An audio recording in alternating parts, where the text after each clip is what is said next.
Yeah, I'm Bruce Duckworth, and I'm the founder, along with my partner David Turner, of Turner Duckworth. Hi, I'm Mark Waters, and I'm the ECD at Turner Duckworth. I'm Miles Marshall, Creative Director at Turner Duckworth London. So our collaboration started in 2013, and I think it started by us being asked to come in and look at the Miller Lite brand. MillerCoors has a whole portfolio of different. They're a brewery. They have all sorts of different beers, and Miller Lite was in trouble. It had kind of lost its way, and they wanted some a new fresh approach to design.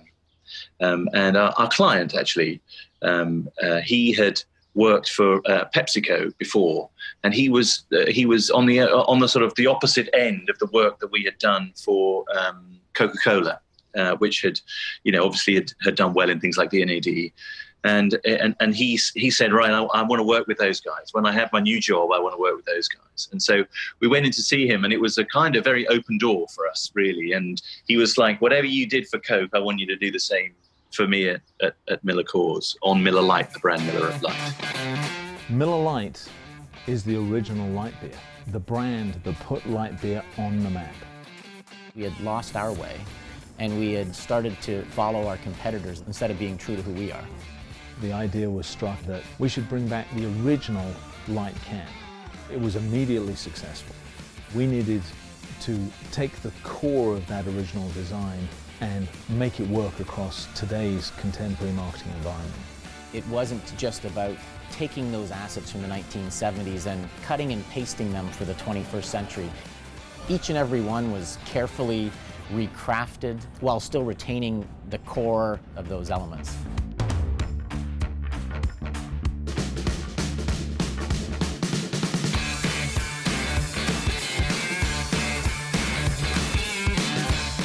For consumers to be interested in you, you need to be interesting.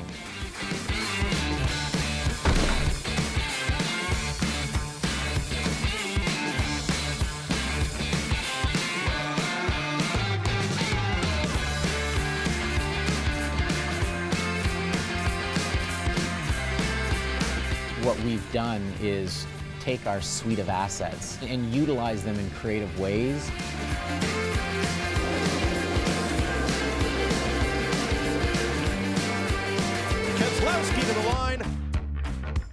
One of the biggest transformations has been our approach to promotions.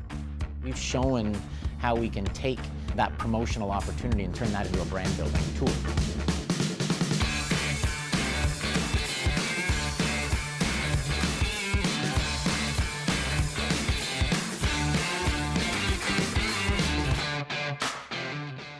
I think early on, it was an interesting way the client came to us, because they're an American brand and they're not really available. They did launch for a short while in England, in the UK, many years ago, but they hadn't sustained that. So it was a US brand, and they wanted to work with our US team.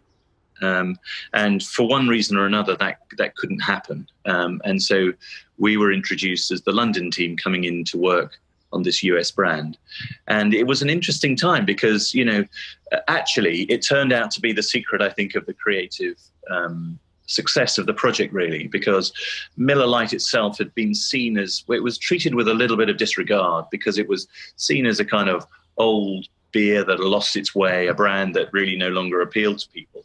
And in America, everyone was so aware of that, and it wasn't really a sexy project to work on at all for them. But from a London perspective, it was kind of new and fresh to us. I think we sort of saw the Americana of it all, and this is a popular beer for the people, and somehow we just loved working on this project, and we also knew we had something to prove. The client agreed with us and said, well, if you guys, this is how you work, I'm quite happy to work with you guys like that. But I think we put in extra effort, extra enthusiasm. And I think that sort of enthusiasm and optimism is often what results in creative excellence. Yeah, I think there was actually a certain level of naivety actually as well from the London office about the brand, in the sense that in the US, it had been devalued for so long, and the whole category of light beer had actually been kind of stripped of all substance and all character because it was a session beer. And I think if it had gone to the US office, they would have looked at it as a kind of not a brand to get excited about. Whereas for us, we look at it and go, well, no, Miller Lite, we've all heard of it. Kind of, it's, that's a cool brand. It's got to be, we can turn that around. So there's this kind of level, I suppose, of kind of open optimism and blind optimism that maybe the American offices wouldn't have actually had. I think to build on that, the sheer scale of the business of the light beer category in particular was quite exciting. I remember they told us on the immersion that they did 13 million barrels of beer per year, which is just a monumental amount of beer, but also their role in popular culture. They lean heavy into sports alliances, and they feature in everything from a UFC event to a basketball game. And that's really exciting as a designer to be involved with those alliances. I remember thinking that we were going to get to, maybe if it all went well, we'd get to design a NASCAR livery for a NASCAR. And that's just like the coolest thing, And we ended up doing that eventually. We all ended up. I think that's the thing also not to forget is even though Miller Lite as a brand was in decline, it was still the fourth biggest beer brand in the US. so for us, it still has huge potential as a brand. So for that reason, it's really, really exciting. Miller Lite, right at the beginning, Miller Lite had, there was a film. What was the film called that it was featured in? Can you remember, guys? Anchorman and Anchorman 2, I think. Yeah. And it was a sort of retro comedy show, and part of the in the newsroom, it was they would have Miller Lite beer. It was kind of product placement, really. And I think to celebrate that sort of retro nature, they launched with rather than their existing piece of packaging and branding, they launched in the film. They used the retro packaging from when it first started, which was appropriate to the time of the program, the film. And it was and to celebrate that, they kind of did a special promotion of just launching with the original packaging, which had started to go well for them. People got interested in the brand again. And so our role really was to take that success and turn it into long-term success through design and branding. And so we took that white can and they wanted to keep the white can, which was the original can, and they wanted every single element on that can to be designed so that in the future they could use it in various different branding opportunities. And I think that one of the things the client was so keen on was that I seem to remember they called it a library of assets that they didn't really have. Like, they wanted to promote themselves online, they wanted to have more advertising, they wanted to have more promotion around the brand, but they had such limited amount of logos and colorways and illustrations, photography and that kind of thing, that our job really was to expand that library so that everybody could every agency that worked with them could have many more elements to work with and make it much more interesting. So it was a big project. It was a rebrand. But of course, with a lot of these, famous and large and valuable brands, as you rebrand them, of course, you have to be very, very kind of conscious of the past. You don't want to throw the baby out with the bathwater. So it's very much an evolution. But then if everything then you produce and everything you use for the packaging and the branding is a modern and well-considered piece of design, it's amazing how much you can do with it and how creative you can be.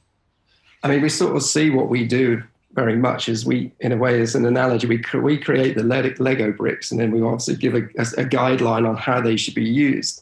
And obviously other agencies then get to go away and they get to play. But there are also touch points where we're still asked to explore and to play and to prove how those assets can still work. So whilst initially it was all about setting up the visual identity, it's about coming up with those assets and proving that they could work then. It's actually then, over the course of the time, is just taking those assets and reimagining them, reworking with them to tell a different story, whether that's a NASCAR story, a baseball story, or a summer promotion story. But everything is always told through those core assets. Yeah, to build on that, I think the longevity of the project has meant that we've had to be extremely creative in the way that we use all of the assets rather than just one.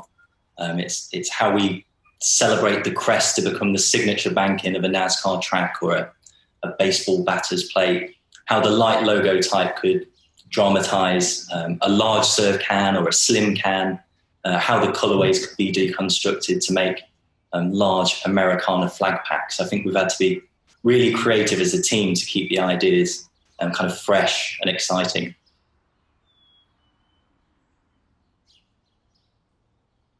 As an organization, MillerCoors, they actually had a rotation system with their brand managers and their brand team.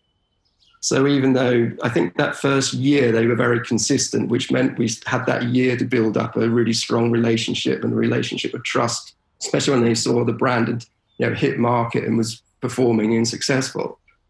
So then the challenge is, as those teams change, that how do you keep that trust going? I mean, we were quite lucky actually that they have a fabulous design manager in MillerCoors called Susan Ken, who's actually she's been there over the length of that project as well. So she was able to bridge kind of the gap between us having to onboard new teams all the time and then to actually educate her team as to what we do. So you can never kind of underestimate the importance of having the right people in the right place at our end and at theirs as well. Yes, that's true, isn't it? As soon as you get a change in client, you end up as an agency probably in some ways, particularly about the visual identity, knowing more about it than the clients do themselves. And you end up, I think we've had this with a number of our clients actually, is that we probably know more about the history of the brand and where it's been and what it's done and what we've tried to do than the clients do themselves until they really get their feet under the table. And inevitably, when new people come along, you have to be introduced to them. They have to start trusting you. So, and a lot of people want to make a change. So you have to be, I think, in many ways, it keeps us on our toes. We have to produce great work or else someone else will, It comes. I suppose our creative process comes with a lot of experience, really, of working particularly on these much larger brands, and producing visual identities that not only are good for the first year of production and kind of make everything look like it's part of the same brand, to allowing the flexibility for people to be truly creative. And I think we've touched on it earlier, but sort of our objective really is to produce enough assets and pieces of design that allow other agencies to go away and do amazing things. And what we've learned, I suppose, over the period of doing this for a few years now, is that if we sort of do creative work that then goes away and hopefully gets into things like D&AD and wins creative awards, other agencies look at it and somehow they then see that there's possibility for creative excellence. And I think that then drives those agencies to do great work as well. And overall, the amount of work that comes out that is good or great is much more. And I've always believed that in almost every branding and design and advertising agency is full of great creatives. And really, they're just so desperate to do great work and get the brand noticed and have kind of craft excellence and, creative ideas. But often they feel that the clients are holding them back. And I think as soon as, if we do the work and we start winning awards for it, then all the other agencies say, well, if they can win awards, surely we can as well. And overall, there's a sort of momentum of creativity that happens. And that's what we've seen with MillerLite, because it's not just us, it's other people who've done great work as well. So it's going back to that process, you have to start with thinking about what are the key elements, the completely unmistakable design elements that really and really refine those so that when they're repeated, hundreds, thousands of times, every time you see it, it has a memory of the past, but also it has the kind of craft and it's just good. It makes things look better by using them, and then be really restrictive with how people can use those elements. I think that's the sort of principle we take with visual identity, is that you have to, if you're very restrictive with the elements that you give other design companies and yourself to work with, actually you can be enormously creative with them. And what comes out at the other end is everything looks like it comes from the same brand. But it's not the same, and it's not boring, and it's not corporate and all of that kind of stuff. It's sort of human and interesting, and and hopefully with a touch of fun, because I think a lot of large corporate brands over the years have been incredibly uncreative, and that opens the door for young startup interesting businesses to get a foothold in their market. So it's essential for their business that they turn into these creative, interesting companies. And so we've every time we work on one of these fantastic brands, we learn something. And I think with Miller has been one of those. I mean, you start with the obviously the core elements. The things like the logos and the packaging and the branding elements. And then I think historically what would happen was then that the future projects, the promotions, the NASCAR promotion or the baseball would somehow go to a different agency with different experience who were good at that kind of thing. And I think the branding agencies would get a bit snooty and decide it was maybe a bit below them to work on that kind of work. But actually, that's where the fun is. That's actually where the interesting work is. And Miller is a particularly good example of that because, of course, it does sponsor so many sports, and it has so many kind of affiliations that you can take it allowed us to take all the visual elements we created and have real fun with them. Because we knew where the barriers were, what we could and we couldn't do before it stopped looking like a brand or it became distracting.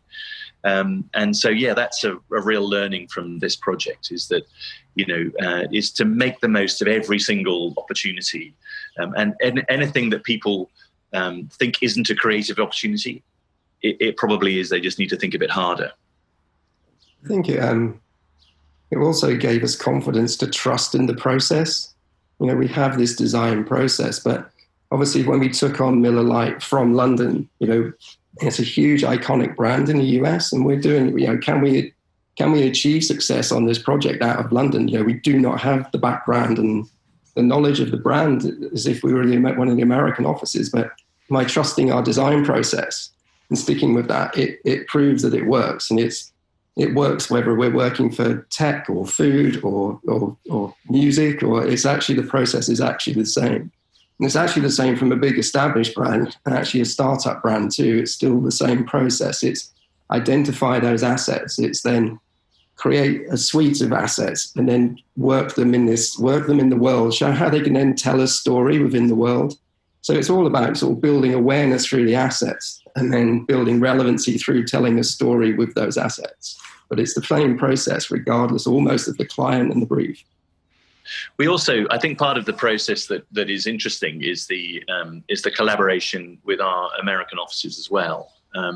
Because, there is a danger that you could get a little bit, you could either, in the case of us working on a brand like Miller Lite, which we didn't know as intimately as they do in America, you could miss the mark quite easily. And so to check in all the time with our American offices and just check that we are, we're doing work that is suitable for the US market. It's a different market.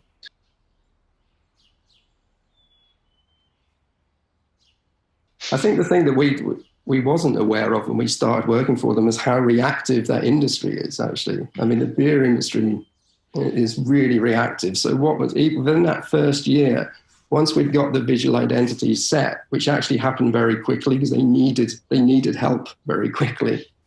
But then the speed in which everything else followed was incredible. We were getting, all the things from bar tools to, tap handles being remanufactured in Wisconsin. They were then doing all glassware was happening at lightning speed.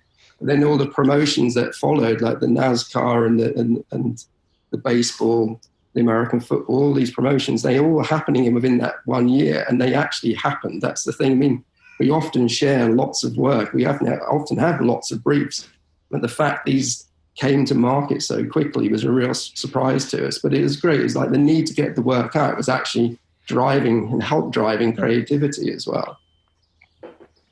Yeah, I suppose also, when we think of when we took the project on, they were right in between moving their advertising agency. So they actually didn't have an advertising agency at the time. So they were relying very, very heavily on the design to have some, large impact. And really the first year of success, I mean, we could genuinely put down to the design making that difference, because there was no advertising at all. I mean, they hadn't got an advertising agency. There was nothing. So it was all design work that made that difference. And I was also, I think the scale of it was a surprise. We had to, when we launched the original work, we had to do a speech. I had to do a speech at the conference, the Miller conference, and which was for all their distributors and customers. And there were 4,500 people watching. And it was, I remember going on the stage, and to get on the stage to do my 15 minutes, you had to walk through the tech center at the back. And it was like a sort of a Pink Floyd concert or something. I mean, it was just enormous. And then it was one of those, auto cue kind of, presentations. And it was just unbelievable. The scale at which, you think, you often hear of, don't you, bands and that kind of thing. If you can make it in America, you kind of made it. And you realize when you do something like that, the scale of American brands is just unbelievable compared with what we used to have in European brands. That was a surprise.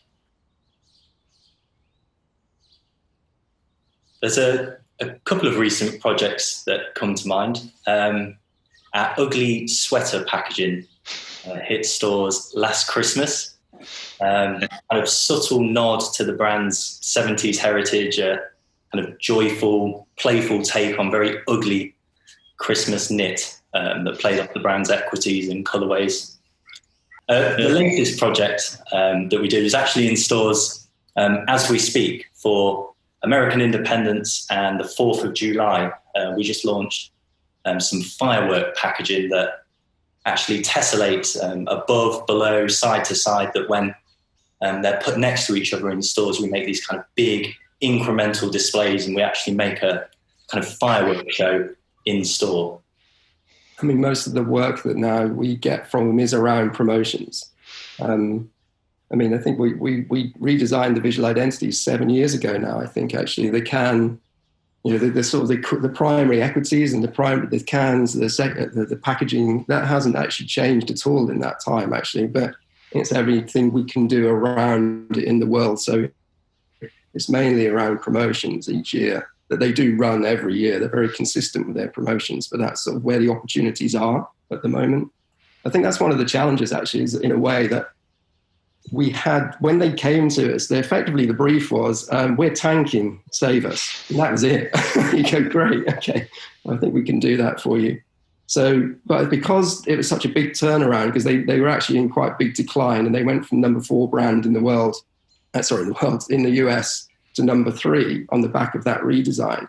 So because it then had that upward trajectory, I think there then became a slight nervousness about how much they could then change that. Obviously, they had a success on their hands, and then you do get this nervousness about how much they can then start to experiment and do new things. So I think we have managed to do that through promotions, but it is mainly promotions.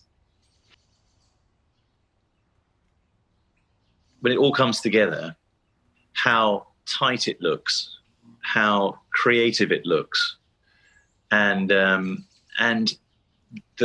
benefit of that being that Miller Lite's in good health, as a brand. I think that's what I'm most proud of. Yeah, I think to take such an iconic American brand that actually is in terminal decline, and through the power of just design to be able to put that into growth, and actually it overtook Budweiser. So, I mean, for us, that's success. I think for me, I'm most proud of the accolades that we've won over the years, and not the physical awards, but that industry recognition that year on year we've maintained that level of creative excellence, and that's a real testament to the whole team, including our MillerCoors clients. And I think the pinnacle of the journey so far, I'd be right in saying, is probably landing this D&AD. I have thought that this collaboration award is really the sweet spot for design. This is something I think that all design companies should be aiming for, because so often, particularly in the world of branding and rebranding, we're right at the center of everything that is going on the brand. And if we produce creative excellence at that point, it can be great for the brand, it can be great for creative work, but it can also be great for your design business as well. Have that consistency of client and the consistency of work. It is a sweet spot for design companies to get into. So I would just recommend that if anybody doesn't feel that they can achieve this, absolutely, design is the place where it can be achieved. What you need is trust from a client. Client relationships, to be long lasting, you need to just produce great work all the time. I mean, it's a very, very simple thing. I mean, it's not to do with presentation of yourself or your agency, and it's nothing to do with the way you present work or research, or there's no trick of that. It's a very, very simple thing. If you want a good relationship with your client, do great work all the time. It's very simple. Concentrate on the work. Yeah, it is as simple as that, isn't it? It is just do great work. When we did the American flag pack promotion for them for summer, and that 1 year had the biggest it showed the biggest upturn in sales of any other piece of work or promotional work they did for that entire year, including above the line. So again, then they can see the value of great design. They then ran that for 4 years running, and that's where the trust comes. So it's deliver great work. It has its own results. It shows results.